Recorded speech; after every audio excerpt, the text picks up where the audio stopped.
El siguiente tema va a ser presentado por el doctor Alfonso Vélez, que es sedación fuera de quirófano.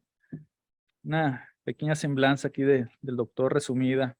Es un socio fundador del Colegio de Anestesiólogos del Estado de Sonora, ocupando varios cargos en todo el transcurso. Médico anestesiólogo del IMSS. Está actualmente jubilado y se encuentra laborando en todas las instituciones privadas aquí de Hermosillo. Doctor. Gracias. ¿Cómo funciona esto? De reto, pues. ¿Para dónde lo dirijo? Para allá. A ver. ¿Dónde está? Ahí está. Ok. Buenas tardes. Muchas gracias al comité organizador por la invitación. El tema que vamos a desarrollar el día de hoy es de sedación fuera de quirófano para procedimientos endoscópicos. Hablar de sedación fuera de quirófano es un tema muy amplio. Hay sedaciones tanto en endoscopía, como en broncoscopía, como en unidades de rayos X, unidades de oftalmología. Pero el tema del que voy a hablar yo el día de hoy es de estudios endoscópicos. Antes que nada, lo más importante que debemos valorar nosotros es la seguridad del paciente y la seguridad de nosotros también como anestesiólogos. ¿Cuántos de nosotros no hemos sido invitados a participar alguna vez en un procedimiento endoscópico y vemos que al llegar a la unidad de endoscopía no hay nada, ni un oxímetro, si acaso tal vez un tambo de oxígeno y un ambú? A veces, y mucha gente cuenta historias de terror al hablar de este tipo de experiencias que han tenido. Entonces, lo más importante es la seguridad del paciente. Voy a hablarles un poco de un robot que se creó allá por los 2013-2014 por la firma Johnson & Johnson, se llamaba Sedasys. Era un robot diseñado para dar sedaciones en pacientes con colonoscopía en Estados Unidos. Este robot estaba diseñado, si ustedes pueden ver la fotografía, tenía un monitor, tenía una pantalla donde se desplegaba un menú y tenía 2 bombas de perfusión. Perdón. Dentro de las bombas de perfusión, lo que se perfundía era una cantidad de fentanil que variaba de 25 a 100 microgramos en un bolo en los primeros 5 minutos y después se administraba el propofol a una dosis de 75 microgramos por minuto. Gracias. Este robot estaba diseñado para cierta población en general, no todos los pacientes podían entrar, eran pacientes mayores de 18 años, sin comorbilidades, pacientes ASA 1, ASA 2, no estaba diseñado para pacientes pediátricos. En Estados Unidos, el costo de un anestesiólogo en las unidades de endoscopía varía desde $600 a $2,000 por procedimiento. Entonces, lo que quería la compañía Johnson & Johnson era quedarse con un pedazo de esos honorarios médicos, ¿no? El sistema de salud de Estados Unidos se gasta aproximadamente $1,000 millones al año en puros honorarios médicos y anestesiólogos en este tipo de procedimientos. Estas son las indicaciones me voy a acercar para acá porque no veo bien. Estas son las indicaciones del sistema Sedasys para poblaciones especiales, ¿no? El paciente no puede hacer ASA 3 ni ASA 4. Pacientes que estaban con opioides tampoco podían entrar en el protocolo del Sedasys. Pacientes obesos, pacientes con apnea del sueño. Todo este tipo de pacientes eran descartados del protocolo del Sedasys y tenía que entrar un anestesiólogo a dar la sedación. Esta es la pantalla que se desplegaba en el Sedasys.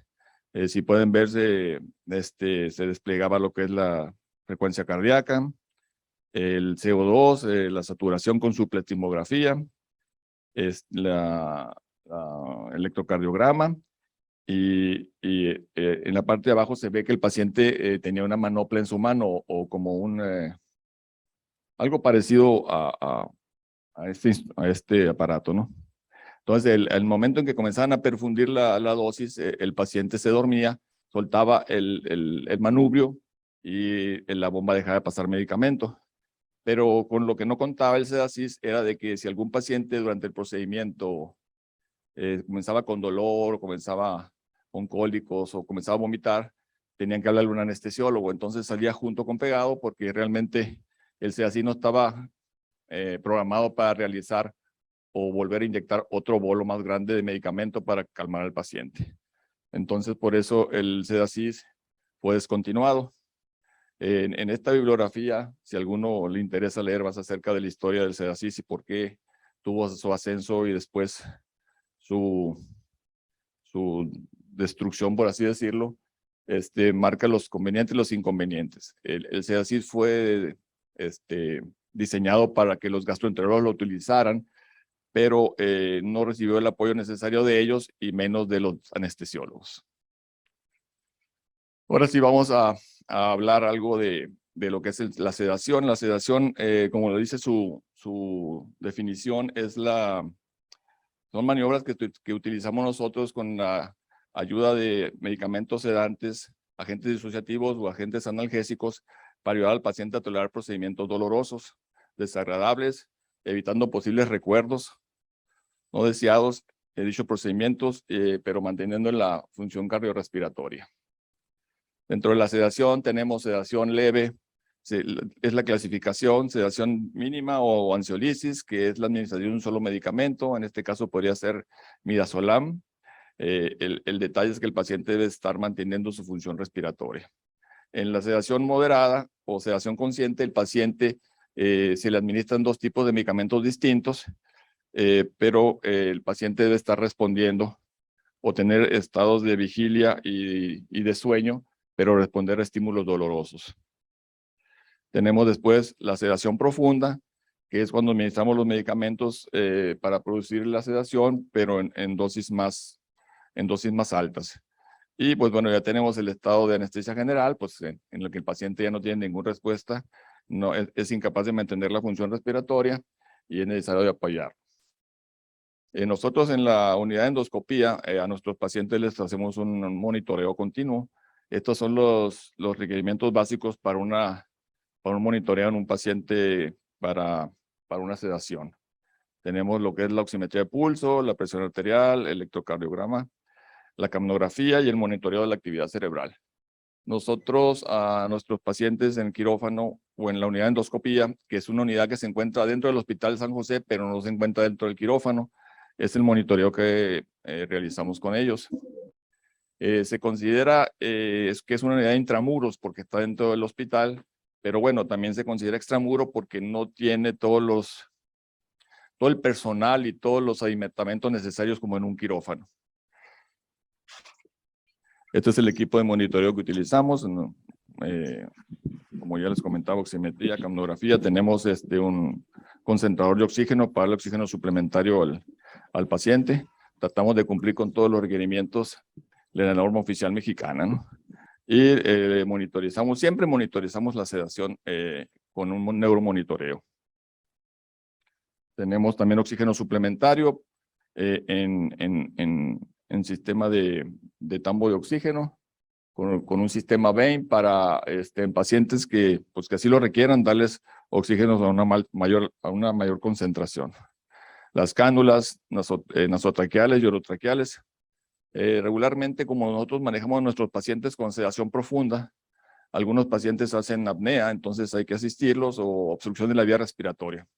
Entonces, el endoscopista con el que yo trabajo, utilizamos las cánulas nasofaringeas. Al terminar el estudio, el doctor, en pacientes que tienen apnea del sueño o pacientes muy obesos, colocamos la cánula casi en la glotis para dejar la vía aérea, para que el paciente pueda seguir ventilando sin necesidad de estar batallando, acomodando al paciente o tratando de corregir los ángulos de la vía aérea. Y el clásico bambú, que es con el que inicialmente iniciamos, no vaya la redundancia, con el que iniciamos la recuperación del paciente cuando presentan obstrucción de vía respiratoria. Obviamente, a mayor número de comorbilidades, mayor es el riesgo de los eventos. No siempre nos llegan pacientes sanos.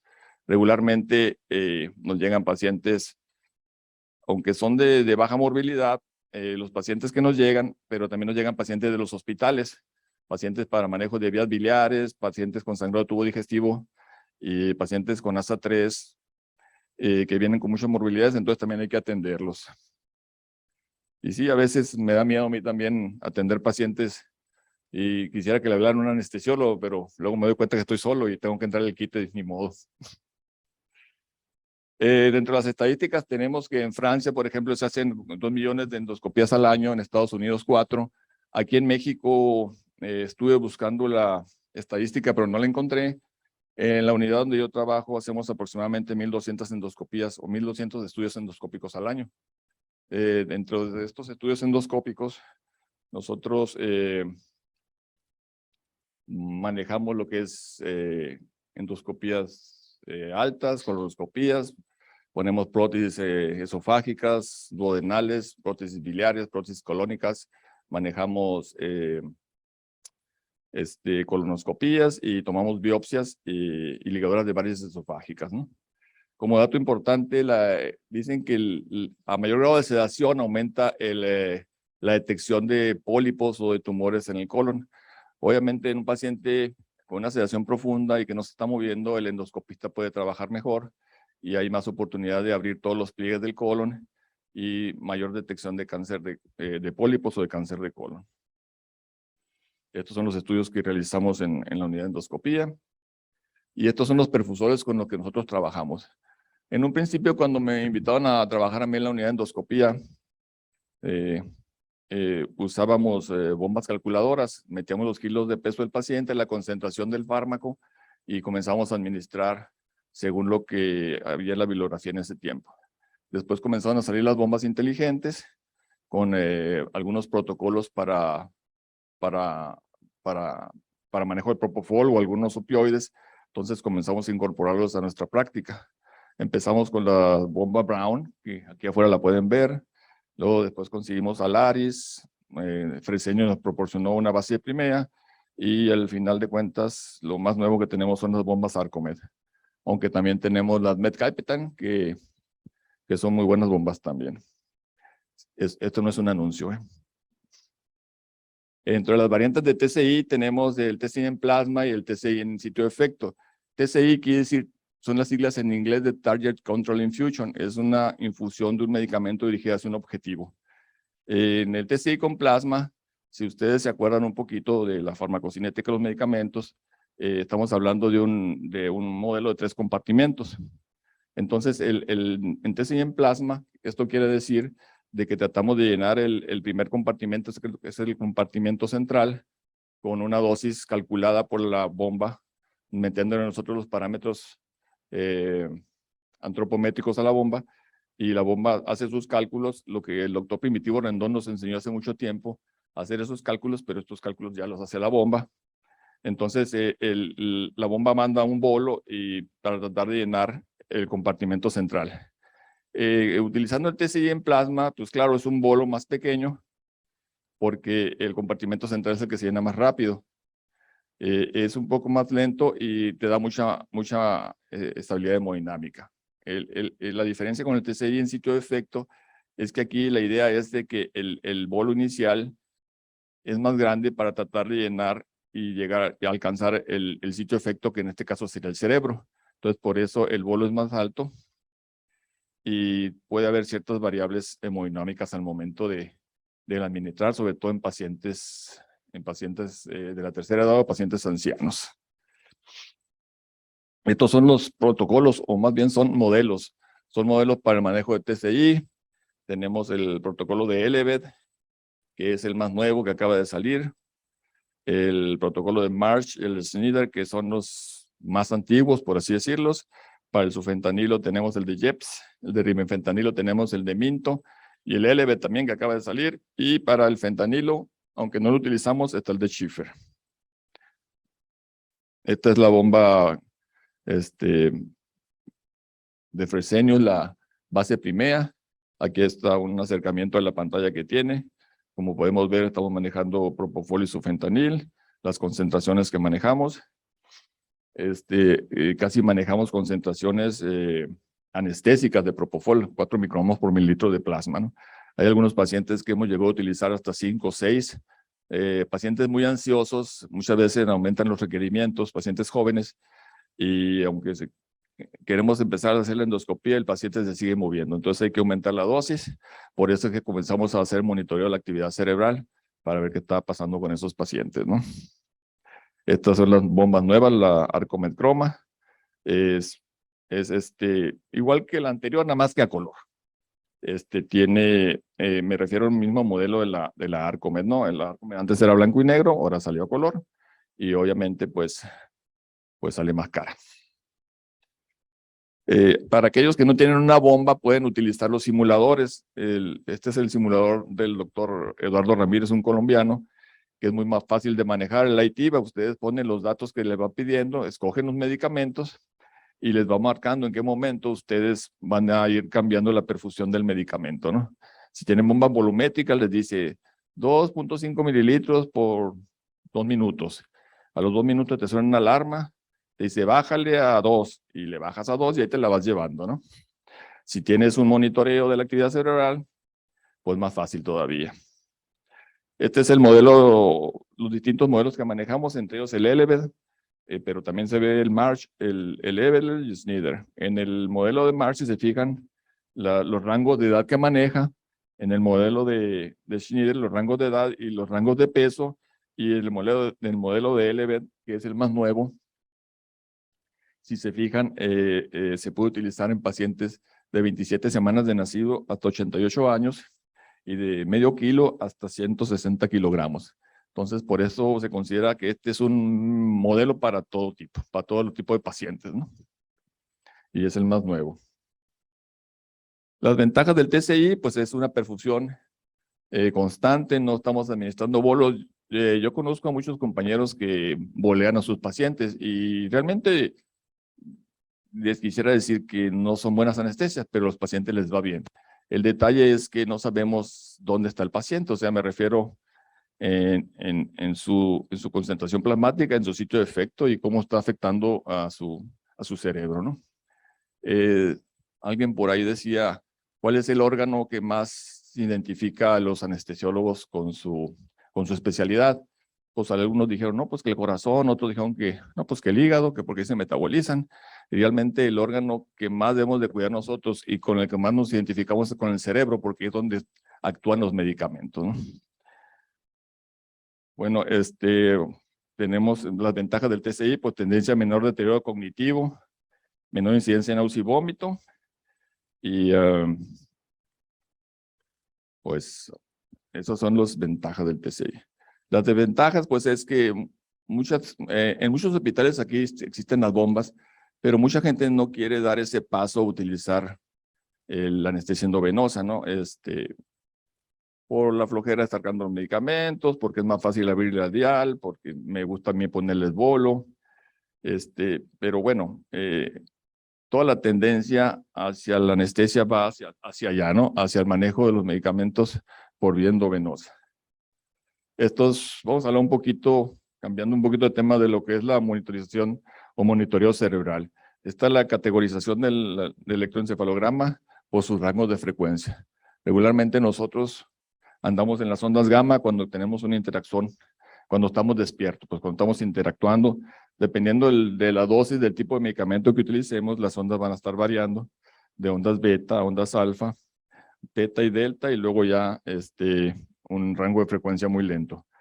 Necesito que se fijen muy bien en lo que es el rango de frecuencia. Por ejemplo, las gamma van de 25 a 80 Hz, las beta de 12 a 25, las alfa de 8 a 12, las teta de 4 a 8 y las delta de 1 a 4. Porque ahorita les voy a enseñar un video y quiero que me contesten unas preguntas que les voy a hacer. El doctor Emery Brown, que es un doctor que se encuentra en el hospital de Massachusetts, en la escuela de Harvard, dice que los cambios, los medicamentos o las drogas anestésicas producen cambios en la oscilación, los cambios en los patrones de oscilación de las ondas cerebrales, las cuales evitan que unas partes del cerebro se comuniquen con otras. Ese es el resultado de la pérdida de la conciencia, que se parece o es comparado a un coma reversible, que es muy distinto al sueño fisiológico.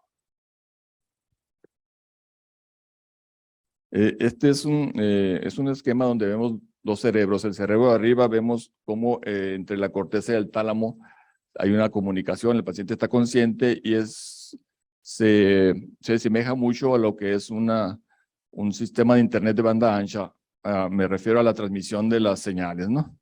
Es impresionante la velocidad con la que se transmiten. Cuando nosotros comenzamos a administrar medicamentos anestésicos, vemos que se pierde la conciencia y ese ciclo cambia de ser de, no sé, 100 gigas de velocidad, cambia 1 o 2 gigas de velocidad, ¿no? Este es el sitio donde actúa el propofol. Los receptores, la mayoría de los receptores se encuentran en lo que es la región del tálamo, en la región preóptica y la sustancia gris periacueductal. El propofol actúa bloqueando los receptores inhibitorios y excitatorios, haciendo que muchas partes del cerebro dejen de comunicarse y se produzca la inconsciencia. El propofol actúa en los receptores GABA, ¿no? Estas son las bibliografías que me gustaría que revisaran para aquellos que les interesa el tema de lo que es todo el neuromonitoreo, donde habla básicamente de electroencefalografía para anestesiólogos y cómo los medicamentos van dejando su firma. Todos los medicamentos tienen una firma farmacológica que podemos revisar en un espectrograma. Ahorita les explicaré qué es un espectrograma. Y también esta página que es del doctor Emery Brown se llama iBiology.org. Ahí viene todo lo que es referente a la neurociencia y neuromonitoreo explicado con peritas y manzanas para que todo el mundo lo entienda. iBiology.org. Aquí, bueno, se supone que había un video, pero no se ve nada. Entonces, bueno, aquí está. Para darle, es un video cómo corre. Lo que vemos en la parte de arriba son las ondas del... ¿Tiene apuntador esto?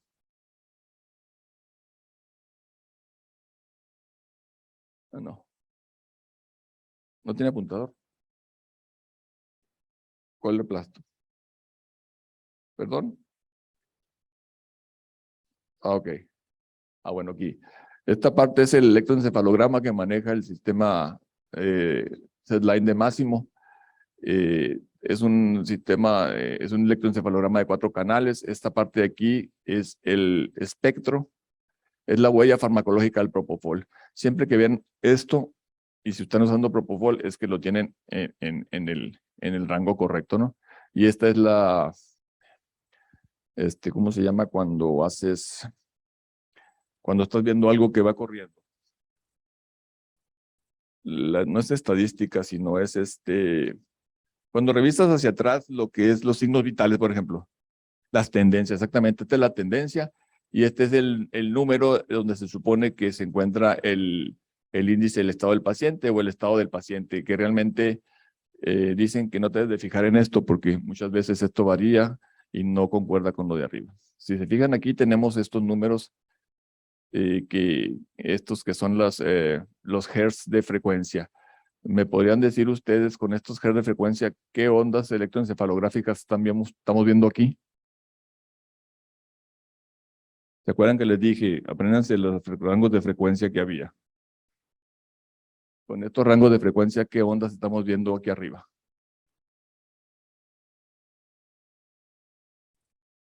No, delta no. ¿Quién dice que es alfa? ¿Por qué?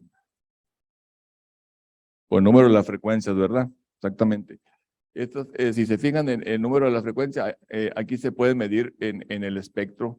Este número de frecuencia está aquí marcado también. Entonces aquí vemos ondas alfa. Lo rojo es la mayor potencia y lo azul es donde no hay potencia. Entonces aquí regularmente cuando es propofol se maneja en este rango de frecuencia de 10 a 12 Hertz. Entonces en la parte de abajo, como son ondas muy lentas, si se fijan, esas son ondas delta. Luego siguen ondas beta y ondas alfa. Este paciente es un paciente que manejamos para una endoscopía y realmente llevamos de salida, ¿no? No corre el video. ¿No? Ok, bueno. ¿Alguna duda? Bueno, eso lo vamos a ver al final, ¿no? Y bueno, me gustó porque no el más fuerte es de las especies la que sobreviven, tampoco la más inteligente, sino a que se adapta mejor a los cambios. O sea, nosotros como anestesiólogos debemos evolucionar también y utilizar las nuevas tecnologías que hay para monitorizar a nuestros pacientes. Hay pacientes muy frágiles que nos toca atender y no podemos ponerles un bolo de propofol y ver qué pasa, ¿no? Esos cerebros se pueden dañar muy fácilmente. Y bueno, muchas gracias. Es mi correo electrónico. Si alguien tiene alguna pregunta, alguna duda, con todo gusto se las puedo responder.